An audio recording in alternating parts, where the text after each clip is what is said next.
It's the talk of the town. So come on and listen now. It's Deano's Night Out on WRMN 1410.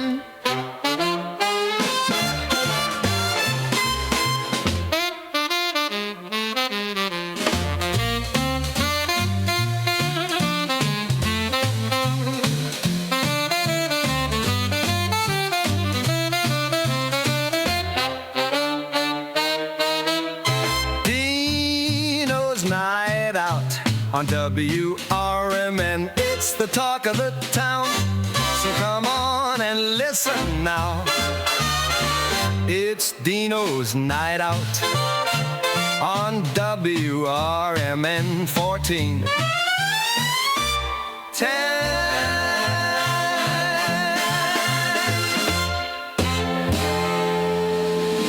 Hello and good afternoon. This is Deano's Night Out. We're going to have a new driver on the board today because we have some neat videos that we're going to show. Our first guest that we have today is Dan Kairis, and he's a gentleman to on your screen. I guess it would be to my left, but your left, stage right. Who knows? There you go. I make a great director. Talking like a real producer and a real director, and it's a real neat thing because Dan is a part of so many neat projects, and one of them is called Forget Me Not, and it has to do with Alzheimer's, which is something that we'll be diving into and talking about. Alzheimer's I've been working on for many years myself with the Order Sons of Italy. Alzheimer's and the thing they call Cooley's anemia was one of our big charities that we would support, and people didn't really understand what Alzheimer's is, and it's something really serious, and there's some early warning signs, but it doesn't have to be so serious that you can't, I don't want to say, dare I say, joke about it, but you could still have a sense of humor while going through this. You know, in the beginning, it's like, what are you talking about? You know, how you gonna have a sense of humor? This is my mother, this is my father. They're not the same. They don't even know me from one day to the other. Well, there's ways to get around different things like that. I'm not going to steal any thunder at all from. You can have Dan all the here. thunder you want. Oh no, I like the fact that you're going to be doing. You go just a little taste closer. Thank you. But yeah, I'm going to just again. I'd like to welcome you, Dan. Thank you for being on the show. How are you? Well, thank you much for having us here and helping to spread the word. Yeah, and great. I'm doing just fine. Oh, you are. Well, we'd love to hear that. You know, a couple of things that I put on the one little teaser. On the YouTube piece that we put on the Facebook to make sure people tuned in. And those of you that have any questions, you could always call 847-931-1410. 847-931-1410. We have the text number of 505-926. And again, 1410. Kind of goes along with the radio station numbers. See how we did that? But now that Matt's running the board, say hi to everybody, Matt. Let them know who's behind this, the windows over there. Yes, hello. Okay, good. But we got some cool videos that are going to come on. But I do want to make sure that we acknowledge, we're going to go to our screen now. It's Arcata Theaters. Ron Onesti, our very dear friend, over in St. Charles, supports this show each and every week from 2 to 4, Deano's Night Out, and it's supported by Arcata Theater. So here's what's going on over at the Arcata tonight. We got Buck Cherry, and they also got Nashville Pussy. Okay, that's the name.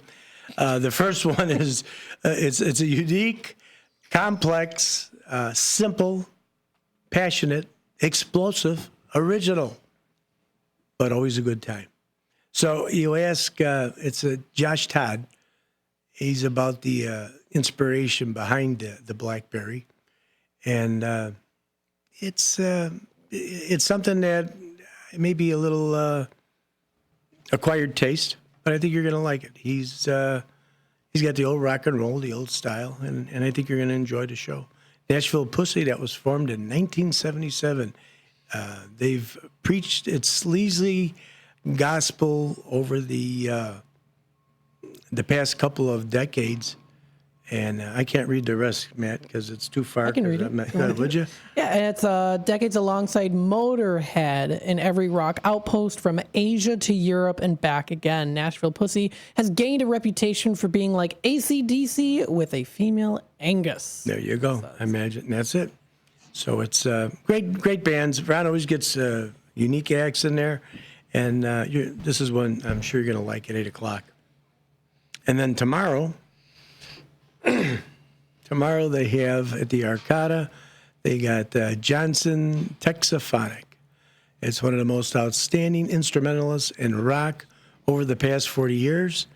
Again, I'm not too good on the Texas guitarist. Eric Johnson was already a legend before they recorded his first album. By the early 1900s, many celebrated. He celebrated. I can't read it from my distance. That's okay. Isn't that terrible when you get old? Sorry about that, folks. Oh, no, I lost my place here. Oh, my goodness. 1980s, many celebrated guitarists were singing the praises of this skinny kid from Austin with the mind-melting chops. Austin, Texas. And his next guy, Taj Farrant.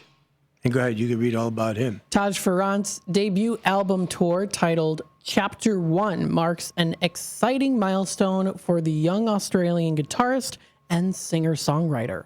And there you have it. So that's what's going on at the Arcada Theater. Pardon the fact that I couldn't read it, but I do have Matt running the board. I should have let him just read it from the beginning. But we thank you very much, Ron, for supporting us. Let's get back to our conversation with Dan. And I think I have a few slides down there, too. And so, what was it that drew you into want to be a part of the Alzheimer's? A number of factors came into play. I think I have to give you a little bit of background or foreground or whatever. Please do. I submitted to be an extra back in 83, I think. I'm sorry, 2003. Okay. 2013. We'll get the dates right. Between my reading and your recollection, I don't know. I think we got the right program here today. Well, I could have been an FBI agent in the Transformers movie that came out in 2014, but I was in the wrong state at the wrong time for an unscheduled shoot, so I missed that one. But that led me to a couple of episodes in Chicago Fire and Chicago PD, and I did that for about 3 seasons.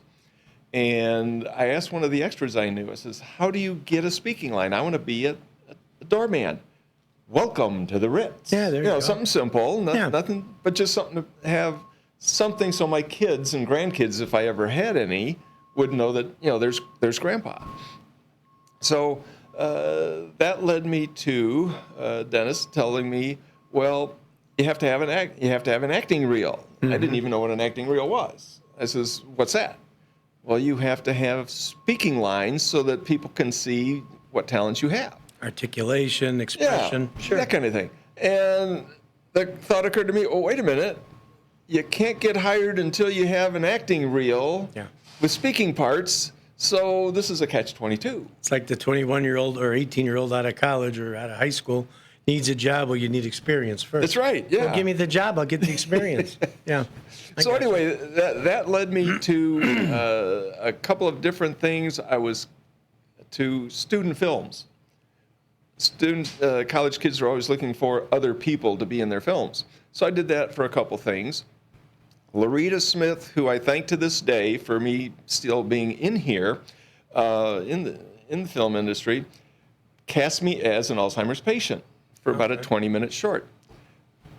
I thought we did a pretty good job, but shorts, just because there are so many of them that are produced, it didn't get as much traction and exposure as we were hoping for. So when my old neighbor, who I've known for 45 years, was diagnosed, we found out about it. I got in touch with Loretta, says, we have to make Love's Last Dance into a feature-length film so that more people can be exposed to what Alzheimer's is. She was going to do it, but because of timing and whatever, we couldn't get it done. And I asked her, I says, well, do you mind if we do our own story? She says, no, we can do Love's Last Dance maybe as a sequel to it, in 2026. So we came up with Forget Me Not. And instead of, if you watch a lot of the Alzheimer's movies, they focus on the afflicted person. Or there may be one other person involved, like the wife or a daughter or that type of thing. And I wanted to focus on the effects of on the family and friends. So in Forget Me Not, my wife and I, who meet in high school, and we're high school sweethearts all the way for almost 30 years, and we have 4 kids, and we have a couple grandkids eventually, and then everything is wonderful. We have promotions, we have graduations. I mean, it's an idyllic life. And then the diagnosis is hit. In the film, you can see a little bit. I can't find my glasses, even though they're on my head. What happened to the brush? And, I get lost and whatever, which is what normally happens. Alzheimer's doesn't all of a sudden, bam, you've got Alzheimer's. There are, and I'm sure you're aware of it, doing work with what you're doing. Right. There are signals or signs that people may be going down that path. Now, a lot of people, unfortunately, the family thinks, oh, it's just Uncle Harry, he's getting old. It's just old age, he's forgetting things. And that leads to people not being diagnosed because there are different treatments and that type of thing that can delay the disease and, make things easier for the family. But they're just not diagnosed. And that's one of the things we wanted to bring out in the film, that you can't deny what is happening. You don't want it to happen, but it does. In the state of Illinois, in 2020, the last report I saw, 230,000 people in the state of Illinois are affected with it. By now, it's probably 250,000. I would imagine, sure. If you look at the nation, it's over 7 million, and worldwide it's like 50 million. So this is a major disease that is kind of brushed underneath the carpet. We always hear about heart, we hear about lungs, we hear about cancer. We don't hear that much about Alzheimer's when, in actuality, the last report I saw, it's the 7th leading cause of death in this country. But what number? 7th. 7th. Wow. Now, this is a report a couple years ago, so it might have changed. Maybe it's up to 5 now. I'm not sure. But it affects so many people, and we hear about it, but nothing is being done about it. So we were hoping that by giving the film exposure to more people, that maybe we can generate a little more interest in having something done, in research. And the part that people don't realize, and I like what your take was, not so much on the individual, which is important, but the partner, even the caretaker sometimes, focusing on how it affects their lives and how it affects, when you're talking a married couple, your story of the high school sweethearts, everything was shared. Right. We're going to do this, we're going to do that, let's take care of this, let's take care of that. Now, all of a sudden, that partnership has been dissolved, not because you wanted it to, but because your partner's unable to act. That's right. And that's very sad because, you know each other from high school, and, oh, you drive down the street. Remember, we used to go here? Oh, yeah, well, let's grab one of those ice creams again. Or so-and-so has that, whatever, steak sandwich over here. Or, man, I remember this. Or you go to that famous fishing spot that you enjoyed. But now you go to these places, and it's like, you got crickets in the car. No one's saying nothing. There's no, That's right. no like, hey, baby, you remember when we did this? Or, no, it's the, and it's got to be a strain. So certainly, and again, with your research, you know way more than I do, but it's a fact that. Well, maybe a little anyway. Maybe a little. and I do have quite a bit that we have researched on it, and they educated us, because you want to catch the signs. And the signs are real important. Like you joked around, well, where's my keys? I can't tell you how many times where I put them, where I didn't, or I'm walking around looking for my cell phone and it's in my hand. because I know I set it down, and here it's in my hand because you get so used to it. So you got to check the signs. Even myself, I'm going to have one of those evaluations done, all jokes aside, just to make sure, because I just had a birthday, and I want to make sure that I'm banging on all 8. Well, that's one of the things we focused on, not only the family, but also the progression of the disease family-wise. You have denial, where, oh, that's just Uncle Harry's, Yeah. I should say Ed, because that's our character. Oh, okay. Well, Ed, he just lost his glasses, he does that all the time. We actually have a scene about that where my brother's denying it. My wife is going, no, there's something seriously wrong. And it turned out she's correct.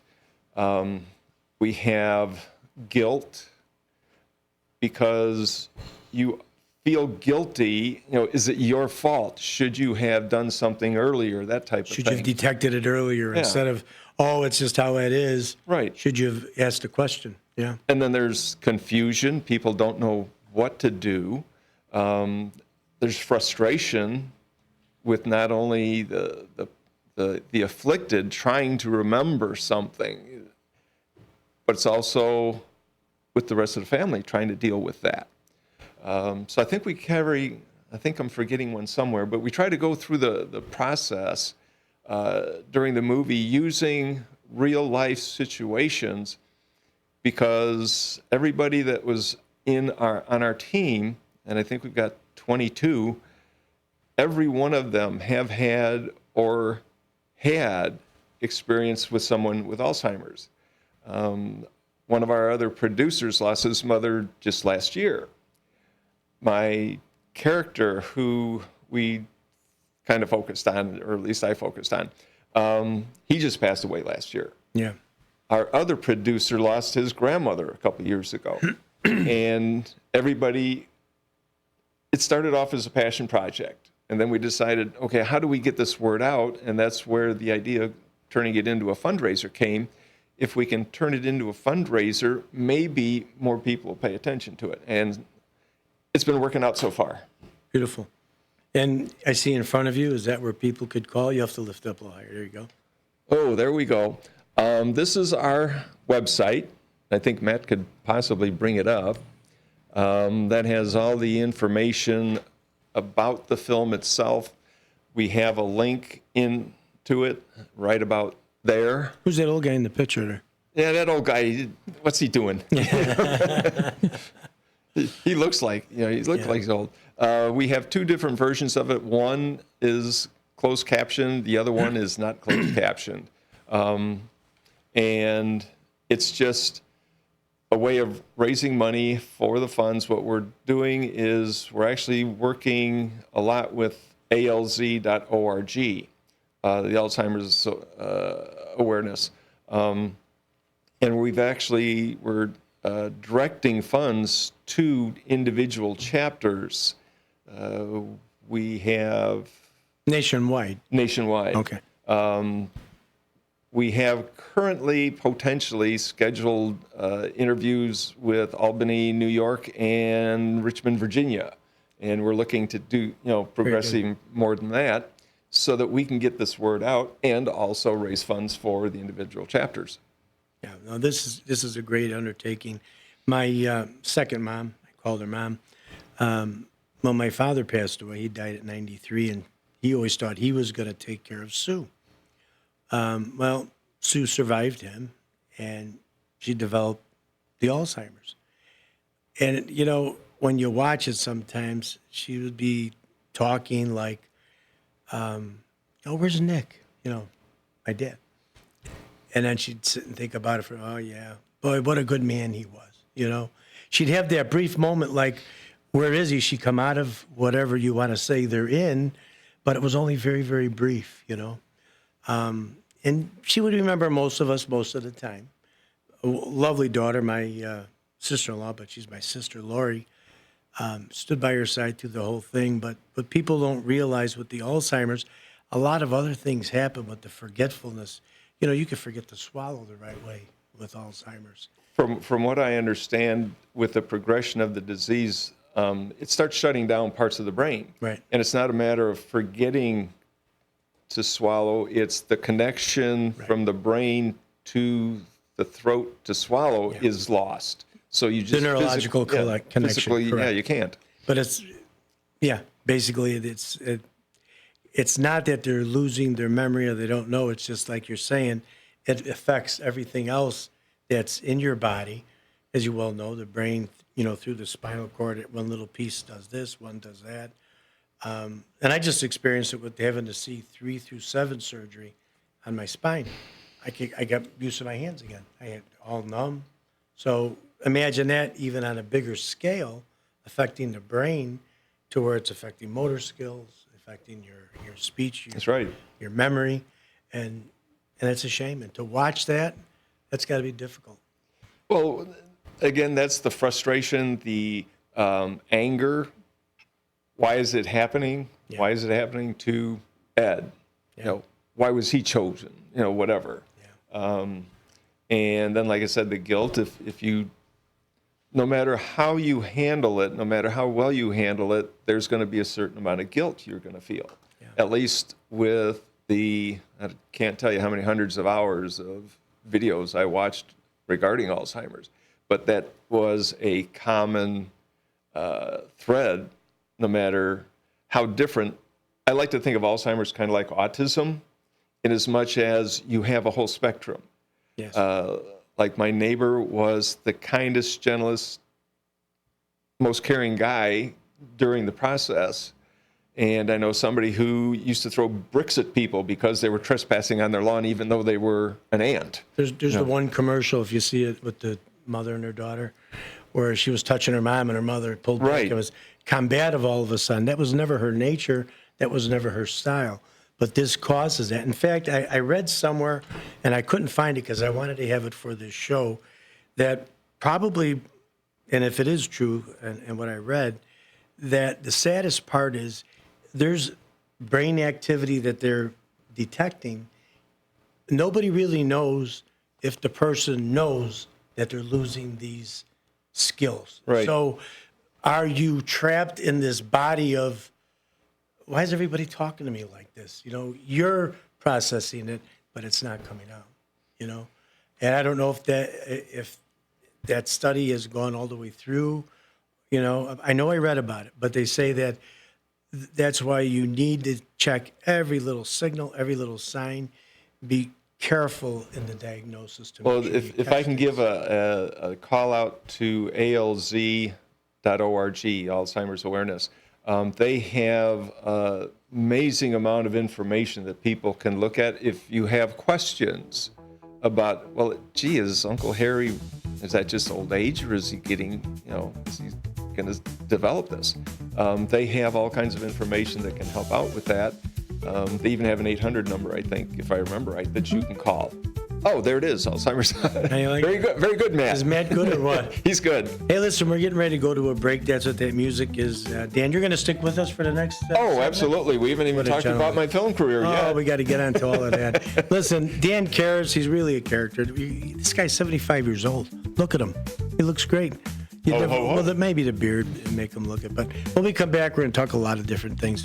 More about the Alzheimer's, more about maybe how you can get involved, and about his career. Quite a guy. Softball player, too. Can you imagine that? Diving catches at 75. Hey, we'll talk about it in a little bit. Thank you very much, WRMN 1410. Deano's Night Out.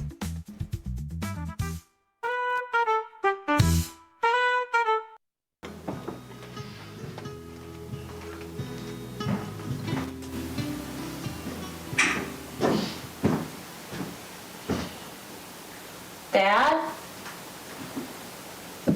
Where did you go? Dad? Dad? Daddy? Where'd you go? Are you in here? Dad? Dad? Dad? Dad? Dad, where are you? Those of you listening to us on the radio, we have the YouTube clip going right now, which is from the movie Forget Me Not. Dad, and we'll be explaining it in just a little bit with Mr. Dennis. Daddy!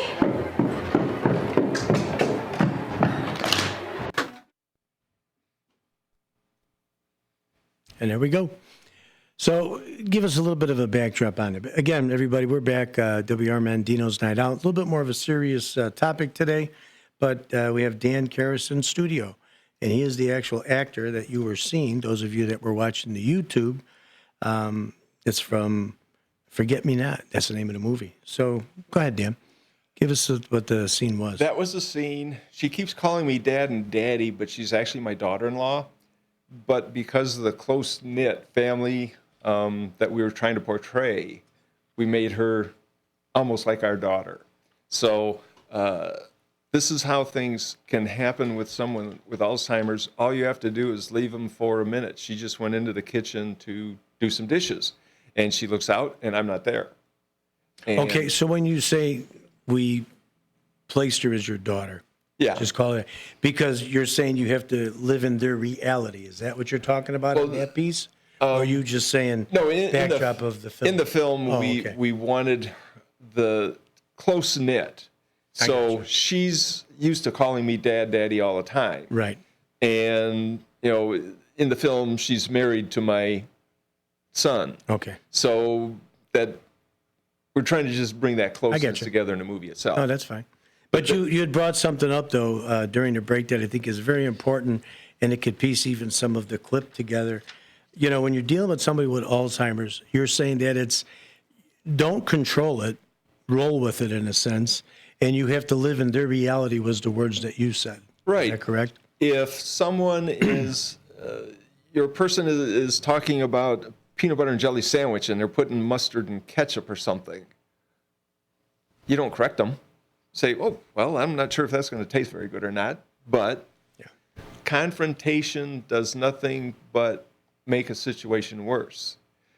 In some cases, you try to deflect from somebody. You don't try to change their mind, you just deflect them to something else. Let's say they're maybe playing with scissors, they're using scissors or a knife, and you don't really want them to. If it's a safety factor, yeah, you have to take it away. But if they're just playing with it, whatever, say, oh, you know what? Why don't we go? You don't just snatch it out of their hands. Right. You want to gracefully say, hey, listen, you know what? We'll cut up that stuff later. Let's just put the knife over here, and now put the knife That's away. right. I need you to help me with the milk. Gotcha.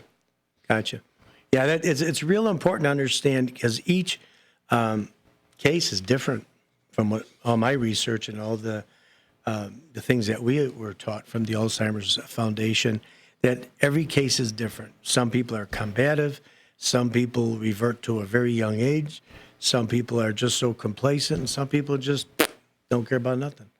The idea is you need to still keep them involved and make what they have to say important, am I right on that? It's, oh, yeah. You have to have them engaged so that, and again, engage on their level on kind of what they're doing.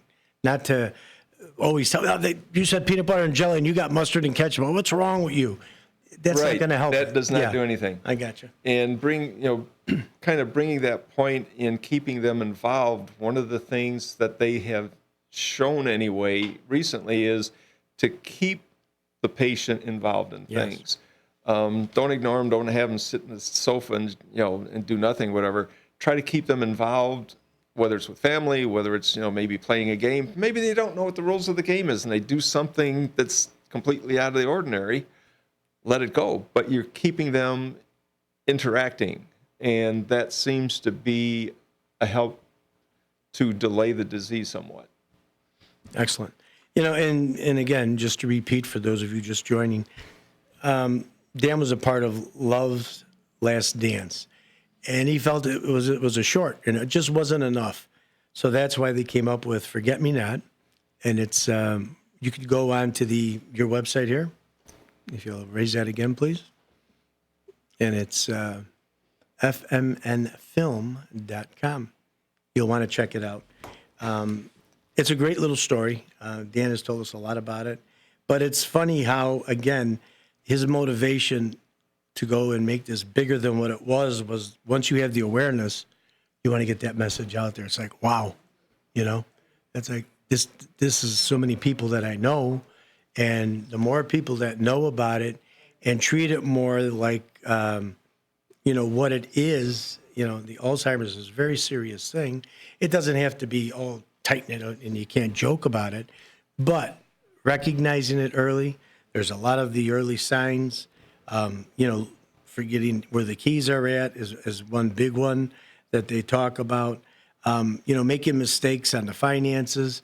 All of a sudden, you had a guy that always took care of, or a gal that was doing all the finances in the house, and all of a sudden, the electric got shut off. Well, how come the electric got shut off? You're sitting there in the dark.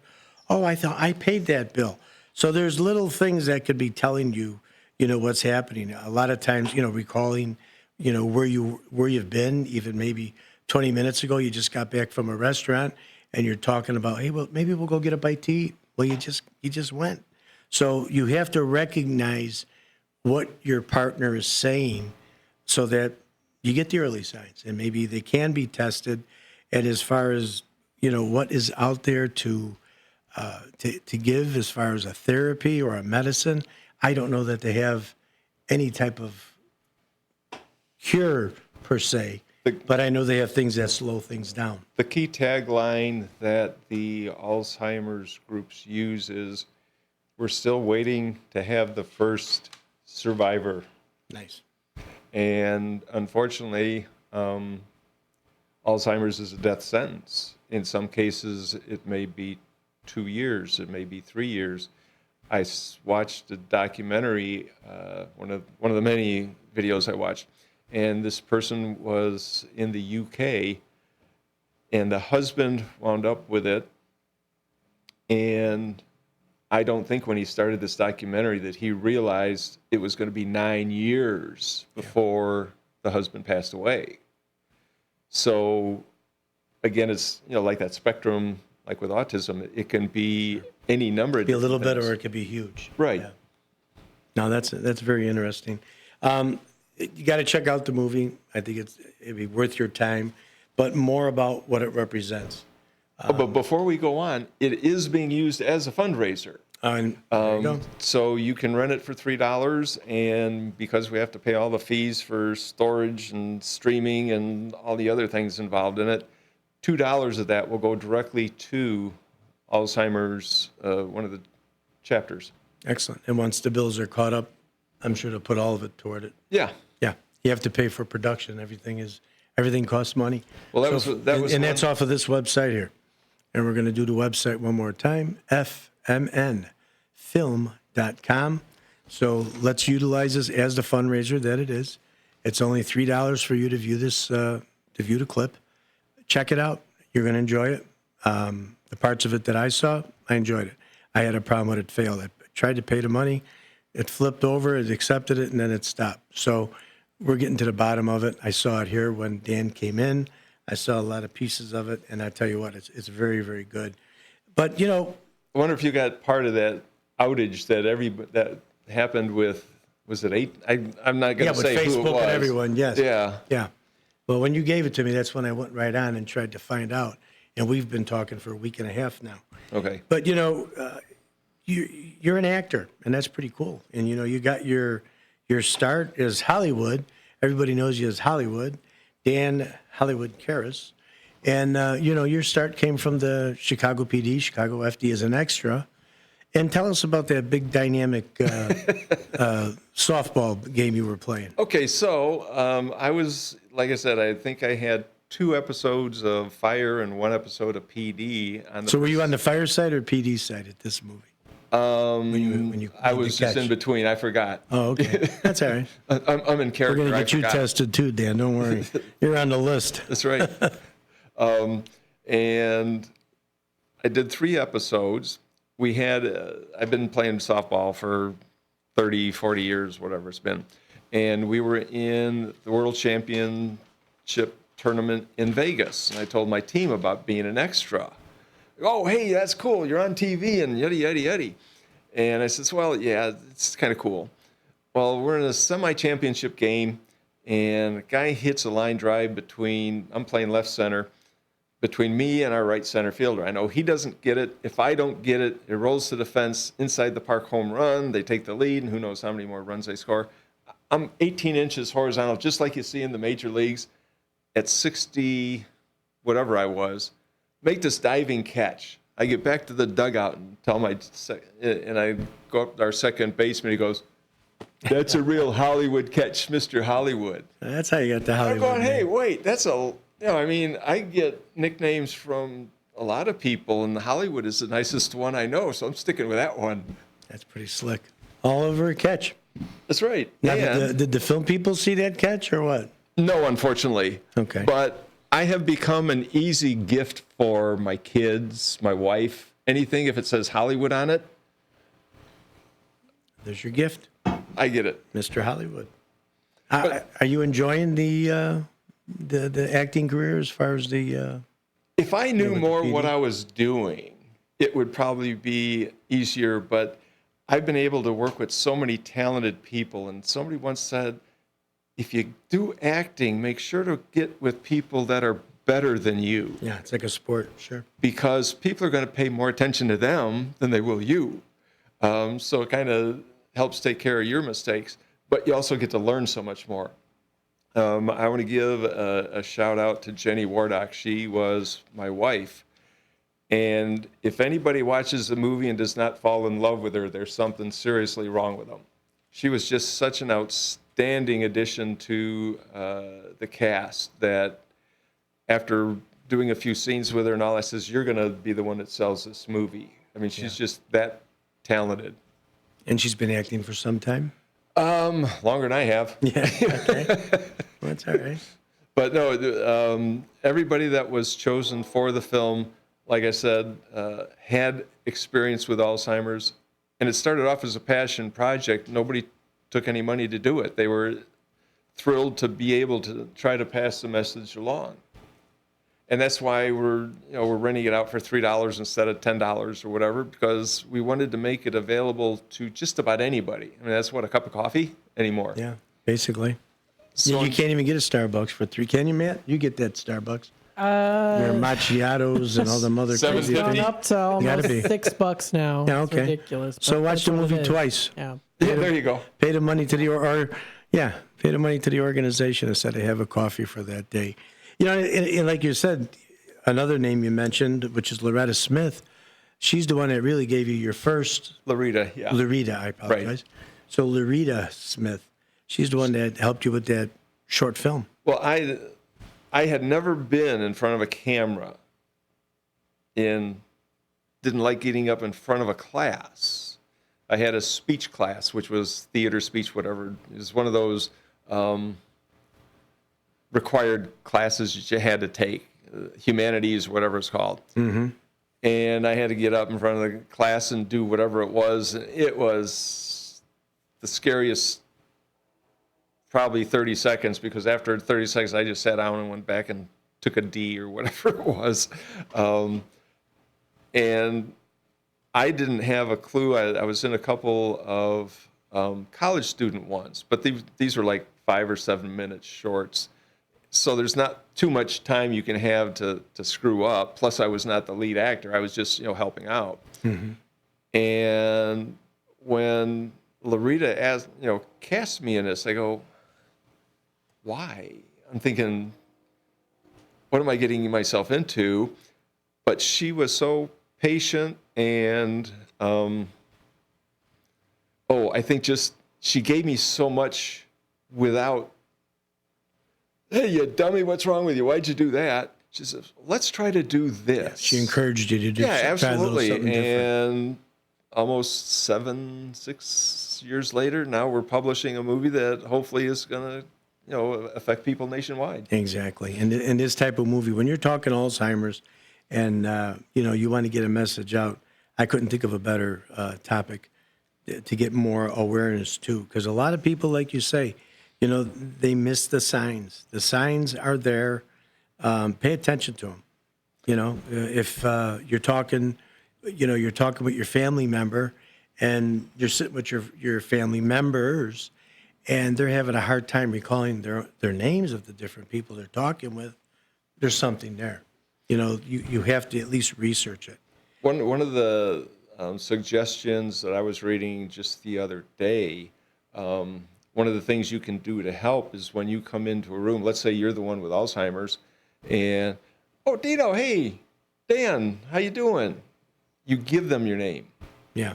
And that might help bridge things. Triggers things. You try to the right make way. things, it's almost like you're talking or treating a 2-year-old. Yeah. You can't expect them to have an adult mind at a certain time during the disease, and you have to treat it like that. That's another thing. But you were mentioning, check out the symptoms or the Same. actions and all.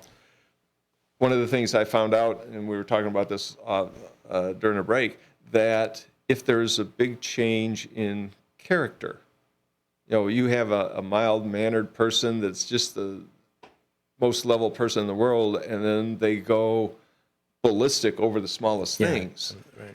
That could be an indication that something's more serious than just old age. Yeah. It's, the other part too is you have to have the uncomfortable conversation. Nothing's comfortable to talk to your mother or father or your spouse, whoever it may be, and discuss with them that, look, you may not see yourself, but this is going on. Is something going on? Are you feeling what we're seeing? You have to be upfront with them. You're not supposed to just placate them and go with every flow, not going against your story like with the peanut butter and jelly and the tomato and ketchup and mustard. There's a way to get out of Right. little mistakes like that. That's not placating somebody. It's called deflection. Right. And being straight with the person and letting them know that, look, maybe we got to look at this. Maybe we need to do some exercises. And, a lot of credit goes to, they were saying, like those word find books, buy the big letter word finds. Buy them for whoever may be afflicted with them. It keeps their mind active. Make extra efforts to, if it's your spouse, put them in the car, take a ride in the car. Try to go to all those different special places that you used to have. Keep those memories at least warm so that they could be, ignited again, if that be the case. But it's difficult. It's difficult. We always expect that everything's going to be the same. Nothing bad's ever going to happen. We're just going to grow old and, things are going to be good. Oh, no. Unfortunately, it doesn't turn out that way. It certainly doesn't happen that way for everybody. And, I really, again, I give you a lot of credit and a lot of applause for, your big name Hollywood. I get it. But the fact that you do a little short and then you realize, wow, this Alzheimer's thing is real. How can I be a part to help it? And that goes for really anything. And I want to give the same credit to the rest of the team because they were willing to put up with my inadequacies when it comes to doing a movie.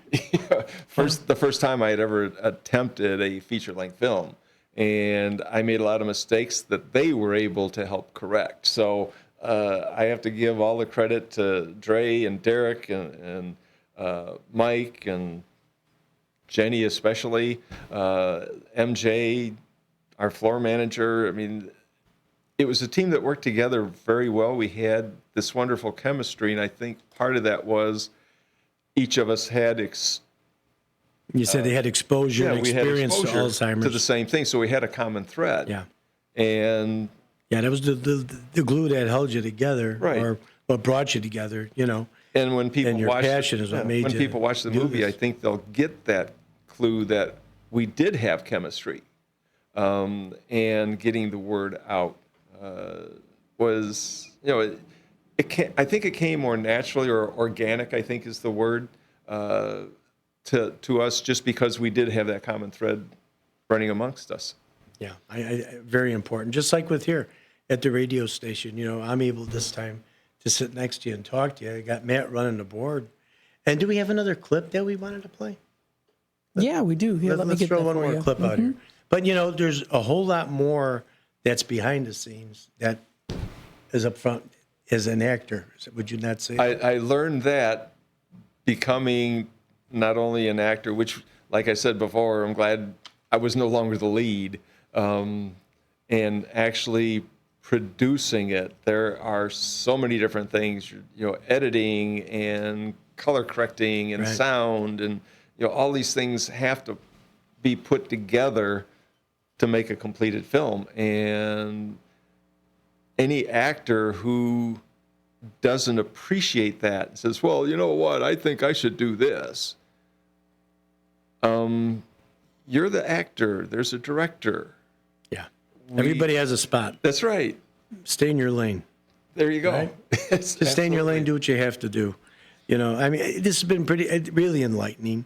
I more like your passion for, and your whole crew that has this passion for wanting to work toward an Alzheimer's, we'll call it hopeful cure.